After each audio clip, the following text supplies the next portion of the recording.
चलिए मित्रों, शुरू करते हैं हम अपना आज का करंट अफेयर। देखते हैं हमारे जितनी भी महत्वपूर्ण खबरें हैं सभी पे विस्तार से चर्चा और विश्लेषण करते हैं। हमारी पहली न्यूज है, केंद्रीय पतनपोत परिवहन एवं जलमार्ग मंत्री ने असम के जोगीघोपा में अंतर्देशीय जलमार्ग टर्मिनल का उद्घाटन किया। तो ये टर्मिनल अपनी रणनीतिक अवस्थिति के कारण बेहद महत्वपूर्ण है, क्योंकि यह भूटान और बांग्लादेश की सीमा के निकट स्थित है। साथ ही यह भारत के द्विपक्षीय व्यापार को मजबूत करने और नेबरहुड फर्स्ट नीति को आगे बढ़ाने में भी अहम भूमिका निभाएगा। अंतर्देशीय जल परिवहन के विषय में जानते हैं। तो अंतर्देशीय जल परिवहन का अर्थ है नदियों, नहरों, झीलों और अन्य नेविगेबल जलमार्गों के जरिए लोगों एवं वस्तुओं की आवाजाही। कानूनी फ्रेमवर्क, तो भारतीय अंतर्देशीय जलमार्ग प्राधिकरण अधिनियम 1985, इसके तहत 1986 में भारतीय अंतर्देशीय जलमार्ग प्राधिकरण का गठन हुआ था। IWAI एक स्वायत्त संगठन है जो राष्ट्रीय जलमार्गों के विकास, रखरखाव और विनियमन के लिए उत्तरदायी है। राष्ट्रीय जलमार्ग अधिनियम 2016, तो इसके तहत 111 अंतर्देशीय जलमार्गों को राष्ट्रीय जलमार्ग घोषित किया गया, जैसे NW1 ये गंगा भागीरथी हुगली नदी पर प्रणाली पर हल्दिया से इलाहाबाद तक, और NW2 ब्रह्मपुत्र नदी पर धुबरी से सदिया तक आदि। अंतर्देशीय पोत अधिनियम 2021, तो इस अधिनियम ने 100 साल से भी अधिक पुराने अंतर्देशीय पोत अधिनियम 1917 का स्थान लिया। इसका उद्देश्य पूरे देश में अंतर्देशीय जहाजों के लिए एक समान नियम स्थापित करना और सुरक्षित नौ परिवहन को बढ़ावा देना है। अंतर्देशीय जल परिवहन का महत्व जानते हैं। तो लॉजिस्टिक क्षेत्र को बढ़ावा। पिछले दशक में राष्ट्रीय जलमार्गों पर कार्गो आवाजाही में तीव्र वृद्धि देखी गई। पर्यटन क्षेत्र को बढ़ावा, तो उदाहरण के लिए क्रूज भारत मिशन का लक्ष्य 2029 तक समुद्री और नदी क्रूज यात्रियों की संख्या में उल्लेखनीय वृद्धि करना है। अब जानते हैं अंतर्देशीय जलमार्ग टर्मिनल जोगीघोपा के विषय में। तो जोगीघोपा असम के बोगाईगांव जिले में ब्रह्मपुत्र नदी के उत्तरी तट पर स्थित है। पोर्ट ऑफ कॉल, तो जोगीघोपा टर्मिनल को भारत और बांग्लादेश के बीच protocol on inland water transit and trade के तहत पोर्ट ऑफ कॉल के रूप में भी नामित किया गया है। पोर्ट ऑफ कॉल एक प्रकार का मध्यवर्ती बंदरगाह होता है जहां जहाज आमतौर पर आपूर्ति, मरम्मत या माल लोडिंग अनलोडिंग के लिए रुकते हैं। ठीक है, ये बात की हमने अंतर्देशीय जलमार्ग टर्मिनल जोगीघोपा के विषय में। अब बात करते हैं, RBI ने निगरानी संबंधी चिंताओं के कारण न्यू इंडिया कोऑपरेटिव बैंक पर कड़े प्रतिबंध लगाए। तो न्यू इंडिया कोऑपरेटिव बैंक पर कड़े प्रतिबंध लगाने से अर्बन कोऑपरेटिव बैंकों पर RBI की निगरानी और सख्त हो गई। इससे इन बैंकों के संचालन, गवर्नेंस और स्थिरता को लेकर चिंता बढ़ गई। अर्बन कोऑपरेटिव बैंक के विषय में जानते हैं। तो UCBs प्राथमिक सहकारी बैंक होते हैं जो मुख्य रूप से शहरी और अर्ध शहरी क्षेत्रों में स्थित होते हैं। कानूनी स्थिति, ये बैंक राज्य सहकारी समिति अधिनियम या बहुराज्य सहकारी समिति अधिनियम 2002 के तहत सहकारी समितियों के रूप में पंजीकृत होते हैं। विनियमन एवं पर्यवेक्षण या निगरानी, तो भारतीय रिजर्व बैंक बैंकिंग विनियमन अधिनियम 1949 के तहत UCBs के बैंकिंग कार्यों का विनियमन एवं पर्यवेक्षण करता है। UCBs से संबंधित प्रमुख मुद्दे, तो निम्न पूंजीकरण या पूंजी की कमी, तो ज्यादातर अर्बन कोऑपरेटिव बैंकों के पास पर्याप्त मात्रा में पूंजी नहीं है। इसकी वजह से वित्तीय संकट की स्थिति में वे आर्थिक दबाव सहन करने में असमर्थ हो जाते हैं। गवर्नेंस संबंधी चिंताएं, तो UCBs में धोखाधड़ी और कुप्रबंधन के कई मामले सामने आए जिससे जमाकर्ताओं की चिंताएं बढ़ गई हैं। गैर निष्पादित परिसंपत्तियों का उच्च अनुपात, तो NPAs का उच्च स्तर न केवल बैंक की लाभ कमाने की क्षमता को घटाता है बल्कि UCBs की वित्तीय स्थिरता को भी कमजोर करता है। अब जानते हैं UCBs में सुधार के लिए उठाए गए कदम। तो नया प्रॉम्प्ट करेक्टिव एक्शन फ्रेमवर्क, तो ये RBI का एक विनियामक तंत्र है जो आर्थिक रूप से कमजोर UCBs पर प्रतिबंध लगाकर उनकी वित्तीय स्थिति सुधारने में मदद करता है। National urban cooperative finance and development corporation, तो ये UCBs के कामकाज में दक्षता बढ़ाने के लिए राष्ट्रीय स्तर का एक अम्ब्रेला संगठन है। बैंकिंग विनियमन अधिनियम 2020, तो यह अधिनियम RBI के कुछ शर्तों के तहत कोऑपरेटिव बैंकों के बोर्ड को भंग करने का भी अधिकार प्रदान करता है। अन्य UCBs का 4 टियर में वर्गीकरण, शेयर जारी करने की अनुमति आदि। ठीक है, अगली खबर है हमारी, भारतीय प्रतिस्पर्धा आयोग ने उत्पादन लागत पर ड्राफ्ट रेगुलेशन जारी किया। भारतीय प्रतिस्पर्धा आयोग द्वारा जारी ड्राफ्ट रेगुलेशन का उद्देश्य प्रेडेटरी प्राइसिंग से जुड़े आरोपों के मद्देनजर वस्तुओं या सेवाओं की लागत निर्धारण की कार्यप्रणाली में सुधार करना है। गौरतलब है कि प्रेडेटरी प्राइसिंग एक प्रकार की प्रतिस्पर्धा रोधी पद्धति है। जब कोई कंपनी बाजार में प्रतिस्पर्धा को खत्म या कम करने के उद्देश्य से उत्पादन लागत से कम कीमत पर वस्तुएं या सेवाएं बेचती है तो उसे प्रेडेटरी प्राइसिंग कहा जाता है। प्रतिस्पर्धा रोधी प्रथाओं के अन्य प्रकार जानते हैं। तो मूल्य निर्धारण में मिलीभगत, जब प्रतिस्पर्धी कंपनियां प्रतिस्पर्धा करने के बजाय आपसी समझौते से उच्च कीमतें तय करती हैं तो उसे प्राइस फिक्सिंग कहा जाता है। पेटेंट का दुरुपयोग, तो कई बार कंपनियां प्रतिस्पर्धा को खत्म या कम करने के लिए पेटेंट का गलत इस्तेमाल करती है, जैसे अन्य प्रतिस्पर्धी कंपनियों पर मुकदमा चलाने के लिए पेटेंट खरीदना। मिलीभगत वाली बोली, तो कंपनियां अक्सर सरकारी या बड़े कॉरपोरेट कॉन्ट्रैक्ट में बोली प्रक्रिया के परिणाम को नियंत्रित करने के लिए आपस में मिलीभगत करती है। टाइंग एंड बंडलिंग, इसके तहत कोई कंपनी ग्राहकों को एक उत्पाद केवल इस शर्त पर बेचती है कि उन्हें दूसरा उत्पाद भी खरीदना होगा। उदाहरण के लिए माइक्रोसॉफ्ट ऑफिस के अंतर्गत MS वर्ड, MS एक्सेल आदि की बंडलिंग। भारत में प्रतिस्पर्धा को बनाए रखने के लिए संस्थागत व्यवस्था, तो प्रतिस्पर्धा अधिनियम 2002, उपभोक्ता संरक्षण अधिनियम 2019, बौद्धिक संपदा कानून, पेटेंट अधिनियम 1970 और कॉपीराइट अधिनियम 1957 आदि। संस्थाएं भारतीय प्रतिस्पर्धा आयोग, ट्राई, सेबी, इडाई जैसे विनियामकीय प्राधिकरण आदि। ठीक है। व्यापार में प्रतिस्पर्धा का महत्व, तो नवाचार और रचनात्मकता को बढ़ावा, गुणवत्ता और ग्राहक सेवा में सुधार, कम कीमतें, बाजार की दक्षता में वृद्धि और उपभोक्ताओं को अधिक विकल्प। ठीक है। आगे देखते हैं। एंटी रैगिंग दिशा निर्देशों को सही से लागू नहीं करने के कारण शैक्षिक संस्थानों में रैगिंग की घटनाएं बढ़ी हैं। तो हाल के दिनों में देश के अलग अलग कॉलेजों से रैगिंग से जुड़ी कई मौतों और शिकायतों की खबरें सामने आई है। ऐसा कोई भी मौखिक, लिखित या शारीरिक कृत्य रैगिंग कहलाता है जो जूनियर्स को परेशान करता है, डराता है या अपमानित करता है और जिससे उनके मानसिक या शारीरिक स्वास्थ्य को क्षति पहुंचती है। रैगिंग की मुख्य वजहों में सीनियर जूनियर प्रतिद्वंदिता, प्रेम संबंधी विवाद, सेक्सुअलिटी और दूसरों को पीड़ा पहुंचाने की मानसिकता शामिल है। भारत में रैगिंग से जुड़े महत्वपूर्ण आंकड़े जानते हैं। आत्महत्या और मौतें, तो जनवरी 2012 से अक्टूबर 2023 के बीच देश में रैगिंग से जुड़ी 78 मौतें दर्ज की गई। यूजीसी हेल्पलाइन में दर्ज शिकायतें, तो पिछले एक दशक में रैगिंग के 8000 से अधिक मामले दर्ज किए गए हैं। रिकॉर्ड के मुताबिक 2012 से 2022 के बीच रैगिंग की शिकायतों में 208% की वृद्धि दर्ज की गई है।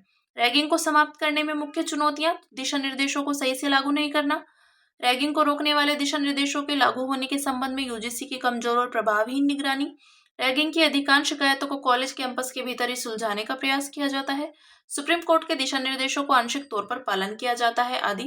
प्रतिशोध का डर, तो पीड़ित विद्यार्थी अक्सर सीनियर्स के डर से रैगिंग की शिकायतें करने से कतराते हैं। जागरूकता और संवेदनशीलता का अभाव, तो अधिकतर विद्यार्थी रैगिंग के मानसिक और कानूनी दुष्प्रभावों से अनजान रहते हैं क्योंकि एंटी रैगिंग ओरिएंटेशन प्रोग्राम मात्र औपचारिकता बनकर रह गए हैं। भारत में एंटी रैगिंग फ्रेमवर्क, तो यूजीसी के विनियम, विद्यार्थियों को 3 वर्षीय पाठ्यक्रम के दौरान 3 एंटी रैगिंग शपथ पत्र जमा करने होते हैं। राघवन समिति 2007, तो इस समिति ने रैगिंग रोकने के लिए निम्नलिखित सिफारिशें की थी, जो है एंटी रैगिंग दिशा निर्देशों को सख्ती से लागू करना चाहिए, रैगिंग के मामले को आपराधिक बनाया जाना चाहिए और रैगिंग को रोकने के लिए शैक्षिक संस्थानों की जवाबदेही तय की जानी चाहिए। अन्य सिफारिशें, शैक्षिक संस्थानों में शिकायत पेटियों, सीसीटीवी और आईडी आधारित डैशबोर्ड के माध्यम से निगरानी बढ़ानी चाहिए। एंटी रैगिंग दिशा निर्देशों को सभी संस्थानों में सख्ती से लागू करना चाहिए और कानूनों का सख्ती से अनुपालन सुनिश्चित करना चाहिए। फिर है रैगिंग रोकने हेतु सुप्रीम कोर्ट के 2009 के दिशा निर्देश, तो संपर्क हेतु विवरणों का उल्लेख, एंटी रैगिंग अधिकारियों से संपर्क हेतु विवरणों को स्पष्ट रूप से उल्लेख करना चाहिए। अभिभावकों को सूचित करना, तो अभिभावकों को रैगिंग से जुड़े कानूनों और रैगिंग के दुष्परिणामों के बारे में जानकारी दी जानी चाहिए। पोस्टर के माध्यम से जागरूकता और समितियों का गठन, तो एंटी रैगिंग के बारे में जागरूकता का प्रसार करने कार्यवाही तो समितियों का गठन किया जाना चाहिए। सीसीटीवी लगाना, इसे संस्थानों में रैगिंग की आशंका वाली जगहों पर सीसीटीवी कैमरा लगाना चाहिए और निरीक्षण करना। ठीक है। बात करते हैं अगली न्यूज की, जो है संयुक्त राष्ट्र ने विश्व सामाजिक न्याय दिवस मनाया। तो संयुक्त राष्ट्र द्वारा 2009 से हर साल विश्व सामाजिक न्याय दिवस मनाया जा रहा है। यह दिवस इस विचार को बढ़ावा देता है कि शांति, सुरक्षा और सभी के लिए सम्मान के बिना सामाजिक न्याय प्राप्त नहीं किया जा सकता। के विषय में देखते हैं। संयुक्त राष्ट्र के अनुसार सामाजिक न्याय राष्ट्रों के भीतर और उनके बीच शांतिपूर्ण एवं समृद्ध सहअस्तित्व के लिए आवश्यक सिद्धांत है। ये सिद्धांत है अर्थ और उदाहरण दिए हैं भारतीय संविधान और वैश्विक पहले। तो समानता, इसके तहत यह माना जाता है कि अलग अलग लोगों की अलग अलग जरूरतें होती हैं। अनुच्छेद 46 ये SC, ST और कमजोर वर्गों के लिए विशेष शैक्षिक और आर्थिक प्रोत्साहन का प्रावधान करता है। उपलब्धता, तो आगे बढ़ने के लिए संसाधनों और अवसरों की उपलब्धता। अनुच्छेद 39 से ये वंचित लोगों के लिए निःशुल्क कानूनी सहायता का प्रावधान करता है। SDG 4 गुणवत्तापूर्ण शिक्षा की उपलब्धता। सहभागिता, तो सभी व्यक्तियों को राजनीतिक, आर्थिक और सामाजिक जीवन में भूमिका निभाने में सक्षम बनाना। भारतीय संविधान की प्रस्तावना में सामाजिक, आर्थिक और राजनीतिक न्याय का उल्लेख किया गया है। अधिकार, सभी व्यक्तियों के मानवाधिकारों की रक्षा करना। मौलिक अधिकार, अनुच्छेद 23 यह मानव तस्करी और बलात् श्रम पर प्रतिबंध लगाता है। अनुच्छेद 24 यह परिसंकट में व्यवसायों में बाल श्रम पर प्रतिबंध लगाता है। मानव अधिकारों का सार्वजनिक घोषणा पत्र। विविधता तो नस्ल, जेंडर और सेक्सुअल ओरिएंटेशन जैसे अलग अलग नजरियों को महत्व देना। यूएन वीमेन का लक्ष्य महिलाओं और बालिकाओं के खिलाफ होने वाले भेदभाव को समाप्त करना। संबंधित सरकारी योजनाएं तो प्रधानमंत्री अनुसूचित जाति अभ्युदय योजना, तो इसका उद्देश्य कौशल विकास आदि के माध्यम से अनुसूचित जाति समुदाय का उत्थान करना है। नेक्स्ट, मशीनीकृत सैनिटेशन इकोसिस्टम के लिए राष्ट्रीय योजना यानी नमस्ते। ये योजना सफाई कर्मचारियों की सुरक्षा के लिए आरंभ की गई। और वंचित व्यक्तियों के लिए आजीविका और उद्यम सहायता यानी स्माइल योजना, तो इसका उद्देश्य ट्रांसजेंडर्स और भिक्षावृत्ति में संलग्न व्यक्तियों का पुनर्वास करना है। ठीक है, अब बात करेंगे अगली न्यूज की, जो है एक अध्ययन में प्रोजेक्ट चीता को लेकर नैतिक और पारिस्थितिकी संबंधी चिंताओं को उजागर किया गया। इस अध्ययन का शीर्षक भारत में चीता पुनर्वास की प्रायोगिक परियोजनाओं के पर्यावरणीय व न्याय संगत प्रभावों को चित्रण है। इस अध्ययन में चीतों को पुनः बसाने और पारिस्थितिकी तंत्र की पुनर्बहाली संबंधी परियोजनाओं से जुड़े व्यापक मुद्दों का विश्लेषण करने के लिए प्रोजेक्ट चीता को एक केस स्टडी के रूप में उपयोग किया गया। प्रोजेक्ट चीता का उद्देश्य अफ्रीकी चीतों को भारत में बसाना है। गौरतलब है कि भारत में कभी एशियाई चीते पाए जाते थे, लेकिन अब वे भारत से विलुप्त हो चुके हैं। इस प्रोजेक्ट के तहत अफ्रीका से 20 चीते मध्य प्रदेश के कोनो नेशनल पार्क में लाए गए हैं। हालांकि इनमें से 40% वयस्क चीतों और 29.4% शावकों की मृत्यु हो गई है। साथ ही शेष बचे चीतों के स्वास्थ्य को लेकर चिंता जताई गई है। इन वजहों से प्रोजेक्ट चीता पर सवाल उठ रहे हैं। इससे जुड़ी प्रमुख चिंताएं तो पारिस्थितिकी की दृष्टि में बेमेल, भारत और अफ्रीका के बीच जलवायु, शिकार की प्रकृति और वन्य जीवों के प्रवास के मामले में व्यापक अंतर मौजूद है। ये चुनौतियां चीते के दीर्घकालिक अस्तित्व को बनाए रखने को लेकर चिंताएं पैदा करती हैं। तनावपूर्ण परिस्थितियां तो चीते को बेहोश करने के लिए लगातार रासायनिक दवाइयों के इस्तेमाल से इन पर गंभीर प्रभाव पड़ रहा है। कोनों में लाए गए अधिकतर जीवित बचे चीते अभी भी कैप्टिव दशाओं में रखे गए हैं। इस वजह से ये अभी भी कोनो पार्क में स्वतंत्र रूप से विचरण करने का स्वाभाविक व्यवहार विकसित नहीं कर पाए हैं। भविष्य में चिंता लाने को लेकर अनिश्चितता, तो अफ्रीका में चीता की कम होती संख्या को लेकर पहले से ही चिंताएं जताई जा रही हैं। एक अनुमान के अनुसार अफ्रीका में लगभग 6,500 वयस्क चीते बचे हैं। जाहिर है कि भविष्य में अफ्रीका से भारत में चीता लाने का विरोध किया जा सकता है। इससे भारत में प्रतिवर्ष 12 चीतों को लाने की योजना के जारी रहने पर संदेह उत्पन्न हो गया है। साथ ही इससे नैतिकता संबंधी चिंताएं भी उत्पन्न होती हैं। असमान सामाजिक प्रभाव, तो इस परियोजना में स्थानीय समुदायों की कम भागीदारी रही है। साथ ही संरक्षण के लिए पूर्व में आदिवासी समुदायों को विस्थापन का सामना भी करना पड़ा है। रिपोर्ट में की गई मुख्य सिफारिशें, तो इस अध्ययन में अधिक सहभागी और समावेशी संरक्षण मॉडल के लिए न्याय संगत सूचित दृष्टिकोण को अपनाने की आवश्यकता पर बल दिया गया है। गौरतलब है कि कुनमिंग मॉनेट्रल वैश्विक जैव विविधता फ्रेमवर्क संरक्षण में समानता और न्याय पर जोर दिया गया। स्थानीय ज्ञान, तो मानव और वन्य जीवों के बीच संधारणीय सहअस्तित्व सुनिश्चित करने के लिए स्थानीय ज्ञान प्रणालियों का सम्मान करना और उसका उपयोग किया जाना चाहिए। ठीक है, अब बात करते हैं अन्य सुर्खियों की। इसमें पहली न्यूज है अंतर्राष्ट्रीय समुद्री नौवहन सहायता संगठन, तो भारत के सिंगापुर में IALA के उपाध्यक्ष पद के लिए चुना गया। इससे समुद्री सुरक्षा, नौवहन और अंतर्राष्ट्रीय सहयोग के प्रति भारत की प्रतिबद्धता मजबूत हुई। इसके विषय में जानते हैं, तो यह फ्रांस के सेंट जेर्मेन एन लाई में स्थित है। इसकी स्थापना 1957 में एक गैर सरकारी संगठन के रूप में की गई थी। अंतर सरकारी संगठन के रूप में ट्रांजिशन, तो IALA पहले एक NGO था, लेकिन 2024 में यह एक अंतर सरकारी संगठन बन गया। उद्देश्य है यह सदस्यों से वैश्विक स्तर पर समुद्री नेविगेशन सहायता के मानकीकरण में सहयोग करने का आह्वान करता है, ताकि जहाजों की आवाजाही सुरक्षित, प्रभावी और पर्यावरण अनुकूल बनाई जा सके।